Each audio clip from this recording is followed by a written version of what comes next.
Up next, we're going to talk about Republican VP nominee JD Vance, who just made a huge mistake during a TV interview.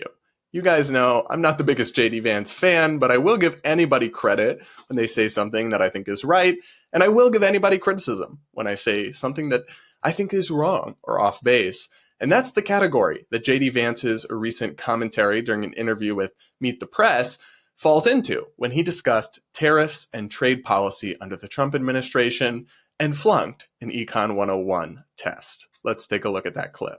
Sure. Trump's record during his first term. He did impose rounds of tariffs, and it cost Americans nearly $80 billion in new taxes. Do you acknowledge that imposing more tariffs will ultimately cost consumers? Well, what it really does is it penalizes importers from bringing goods outside the country into the country. And I think that's just a necessary thing. We know that China and a number of other countries are using effectively slave labor to undercut the wages of American workers.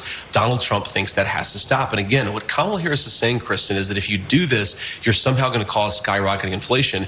In reality, Donald Trump already did it. He brought a lot of jobs back, and it didn't cause inflation. But it caused consumers to pay more. They paid more in taxes, $80 billion worth. Do you acknowledge that consumers ultimately will pay more if there are more tariffs imposed? So economists... Do you just acknowledge that? No, I don't, Kristen, because I think economists really disagree about the effects of tariffs because there can be a dynamic effect, right? So what some economists will say is what you just said, that it will actually raise costs for consumers. But what other people say, and I think the record supports what this other view, is that it causes this dynamic effect where more jobs come into the country.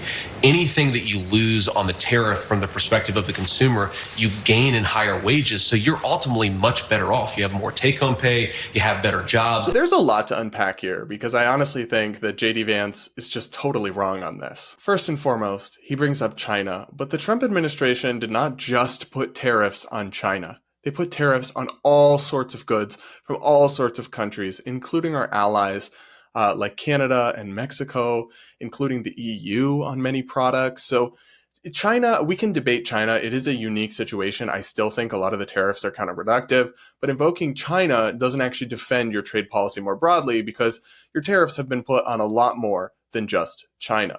In the same way, you cannot deny the objective factual reality that consumers get hit hard by tariffs. They pay the price. They did under the Trump administration. They have continued to do so under the Biden-Harris administration, which has left many of those tariffs in place.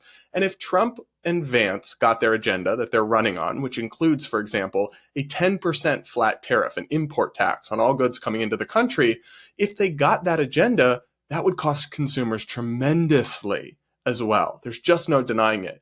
You can argue it's worth it and say that it helps in other ways, and I disagree, but we can have that argument, but you cannot deny the costs involved here. According to the Nonpartisan Tax Foundation, almost $80 billion in costs was imposed on consumers through the Trump administration's tariffs when he was president. And if he gets his 10% tax that he wants across the board, that would cost the average estimated annual household something between $1,700 and $2,350 annually. So thousands of dollars in additional expenses for hardworking American families who really can't afford that right now would be the result of this additional tariff plan. Now, maybe you could use the revenue to cut other taxes and we can have that discussion, but there is no denying the trade-offs, the downsides of increased consumer costs. Because if they don't increase consumer costs, here's the thing, how do they even work at their stated goal? The stated goal from Trump and Vance and people who support tariffs, and I'm a free trader, but people who do, is that they will protect U.S. industries. For example, if you put tariffs on steel incoming into the country, imported steel, U.S. steel manufacturers will do better. How? Because they'll be able to charge higher prices to meet the increase in the tariff or just a little bit undercut it so that the other people are more expensive and they can charge more while still being less expensive than the foreign competition. That's the whole point, is that it helps them by raising prices. So you cannot advocate for these policies while also gaslighting us and claiming they don't raise prices. They do. Now, JD Vance, what he does sort of before denying this is say, well, it's worth it because it helps protect jobs. And I think that's wrong, but we can at least have a constructive debate on that subject. For example, the Trump administration's steel tariffs very famously did protect some jobs in steel manufacturing, but many, many, many times more jobs were lost in other fields that use steel as an input, and their costs went up and they had to cut jobs and lower production. So again, counterproductive. But we can at least have that debate, but don't deny that there are costs involved. That's really dumb, really dishonest, not good stuff. JD Vance is also totally wrong to suggest that economists disagree about how tariffs work. It's actually one of the only areas where economists nearly universally, there's almost a universal consensus that tariffs are not good for consumers and are not effective at increasing the overall welfare of our economy.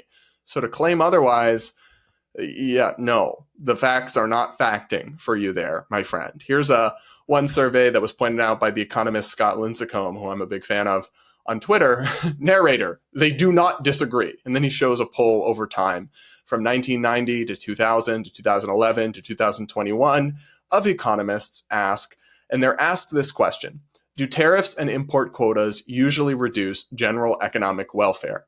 95% in all 4 surveys all said yes, the tariffs don't work. They decrease overall economic welfare, which is the opposite of what JD Vance and those types suggest they would do.